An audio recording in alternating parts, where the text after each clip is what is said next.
reciprocate reciprocate ពាក្យមួយនេះមានឋានៈពាក្យជាកិរិយាសព្ទ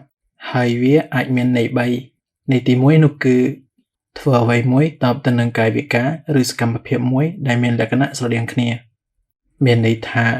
នៅពេលនរណាម្នាក់ធ្វើអ្វីមួយមកកាន់យើងធ្វើអ្វីមួយទៅកាន់គេវិញ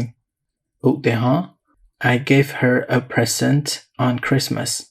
but she didn't reciprocate មានន័យថាខ្ញុំបានឲ្យកាដូមួយដល់នាងនៅថ្ងៃបុណ្យណូអែលប៉ុន្តែនាងមិនបានធ្វើរឿងហ្នឹងតបមកខ្ញុំវិញទេមានន័យថានាងមិនបានឲ្យកាដូមកខ្ញុំវិញទេ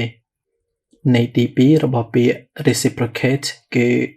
មានអារម្មណ៍ដូចជាស្រឡាញ់ឬខ្វល់ពីនរណាម្នាក់ដូចជាគេមានអារម្មណ៍ចំពោះយើងឧទាហរណ៍ We didn't last together very long because my love wasn't reciprocated មានន័យថាយើងមិនបាននៅជាមួយគ្នាបានយូរ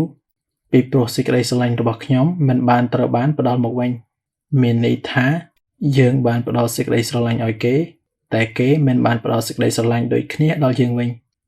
ន័យរបស់ពាក្យនេះមួយទៀតគឺតាក់ទងទៅនឹងផ្នែកនៃវត្ថុអ្វីមួយហើយមានន័យថាមានចលនាទៅវិញទៅមកឬបញ្ច្រាស់គ្នាទៅវិញទៅមកឧទាហរណ៍ Some electric razors have reciprocating heads មានន័យថាឡាម៉ាគីសនីខ្លះមានក្បាលដែលមានចលនាបញ្ច្រាស់គ្នា